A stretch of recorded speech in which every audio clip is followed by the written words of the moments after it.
Hi, boys and girls. Today we're going to read the next chapter of Charlotte's Web, and it's called An Explosion.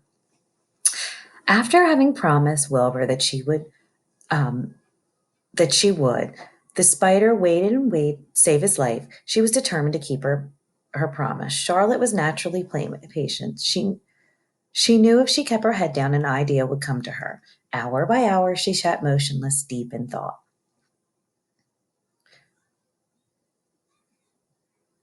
She knew if she waited long enough, a fly would come to her web, and she felt sure that if she waited long enough and thought long enough about Wilbur's problem, an idea would come to her mind.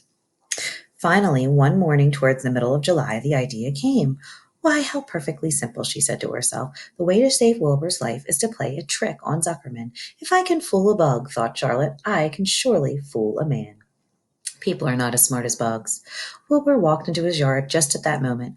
What are you thinking about, Charlotte? He asked.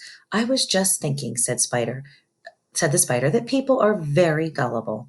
What does gullible mean? Easy to fool, said Charlotte. That's a mercy, replied Wilbur, and he lay down in the shade of his fence and went fast asleep.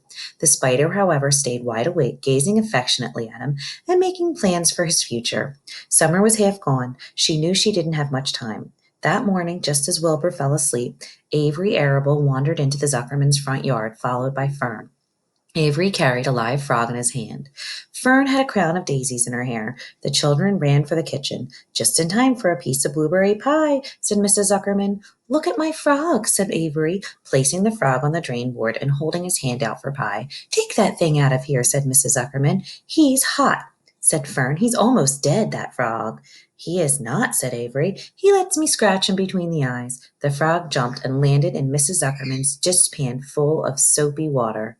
You're getting your pie on you, said Fern.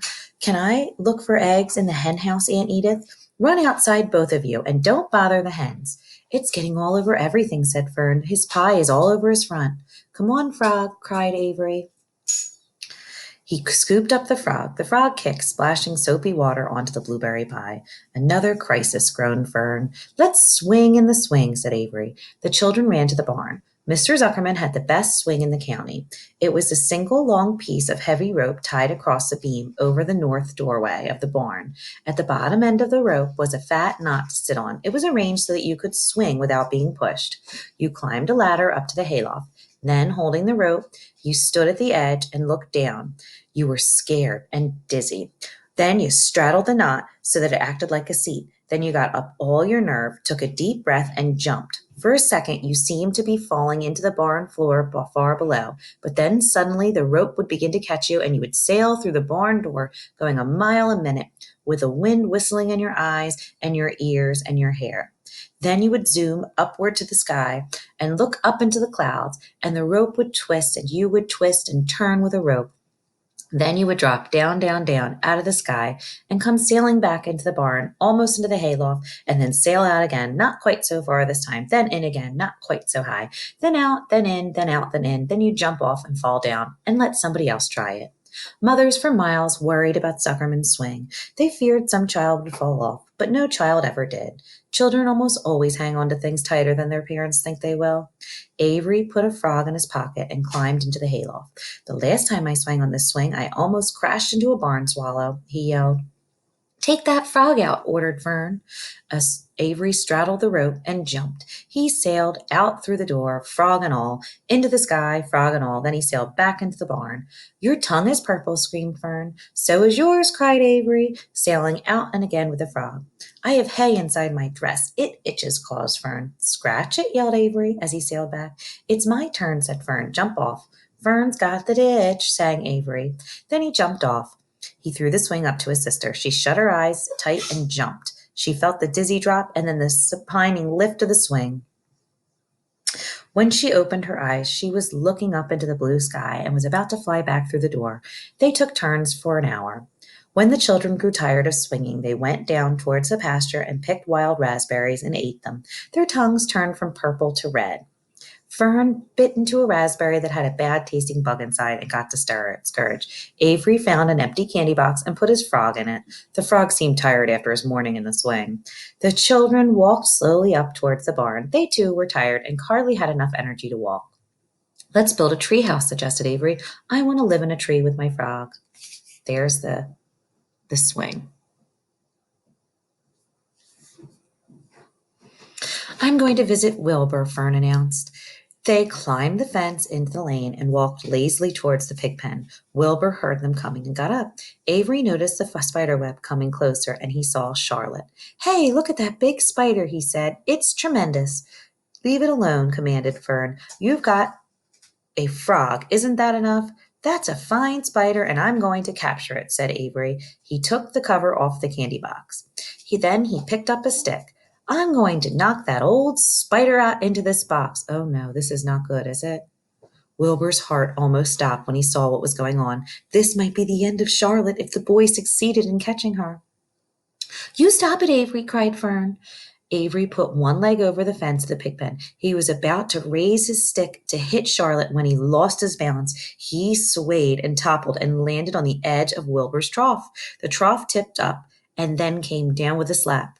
The goose egg was right underneath.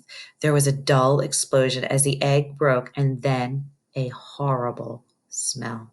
Fern screamed. Avery jumped to his feet. The air was filled with the terrible gases and smells from the rotten egg. Templeton, who had been resting in his home, scuttled away into the barn. Good night, screamed Avery. Good night. What a stink. Let's get out of here.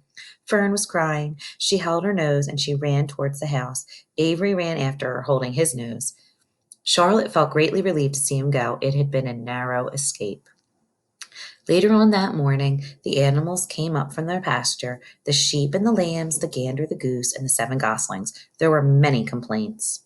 See, there's Avery landing in the trough right on top of the old goose egg, which was rotten, all complaining about the awful smell, and Wilbur had to tell the story over and over again of how the arable boy had tried to capture Charlotte, how the smell of the broken egg drove him away just in time. It was that rotten goose egg that saved Charlotte's life, said Wilbur. The goose was very proud of her share in this adventure. I'm delighted that the egg never hatched, she gabbled. Templeton, of course, was miserable over the loss of his beloved egg, but he couldn't resist boasting. It pays to save things, he said in a surly voice. A rat never knows when something is going to come in handy. I never throw anything away. Well, said one of the lambs, this whole business is all well and good for Charlotte, but what about the rest of us? This smell is unbearable. Who wants to live in a barn that is perfumed with a rotten egg? Don't worry, you'll get used to it, said Templeton. He sat up and pulled wisely at his long whiskers and then crept away to pay a visit to the dump.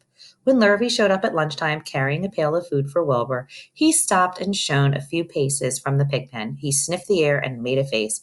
What in thunder? He said, setting the pail down. He picked up the stick that Avery dropped and pried out the trough. Rats, he said. Ugh, I should have known a rat would make a nest under this trough. How I hate a rat. And Lurvy dragged Wilbur's trough across the yard and kicked some dirt into the rat's nest, burying the broken eggshell and all of Templeton's other possessions. Then he picked up the pail. Wilbur stood in the trough, drooling with hunger. Lurvy poured, and the slops ran creamily around the pig's ears and eyes. Wilbur grunted. He gulped and sucked and gulped, making swishing and swooshing noises, anxious to get at everything at once. It was a delicious meal. Skim milk, wheat middlings, leftover pancakes, half a donut, the rind of a summer squash, 2 pieces of stale toast, a third of a ginger snap, a fish tail, 1 orange peel, several noodles from a noodle soup, the scum off the cup of cocoa, an ancient jelly roll, a strip of paper from the lining of the garbage pan, and a spoonful of raspberry jello. Wilbur ate heartily. He planned to leave half a noodle and a few drops of milk for Templeton. Then he remembered that the rat had been useful in saving Charlotte's life, and Charlotte was trying to save his life, so he left him a whole noodle instead of half. Now that the broken egg was buried, the air cleared and the barn smelled good again. The afternoon passed and the evening came. Shadows lengthened, and the cool and kindly breath of the evening entered through the doors and windows. Astride her web, Charlotte sat moodily eating a horsefly and thinking about the future. After a while, she began to stir herself. She descended to the center of the web, and there she began to cut some of her lines. She worked slowly but steadily while the other creatures drowsed. None of the others, not even the goose, noticed that she was at work. Deep in his soft bed, Wilbur snoozed. Over their favorite corner, the goslings whistled a nice song. Charlotte tore quite a section out of her web, leaving an open space in the middle. Then she started weaving something that would take the place of the threads that she had removed. When Templeton got back from the dump around midnight, the spider was still at work.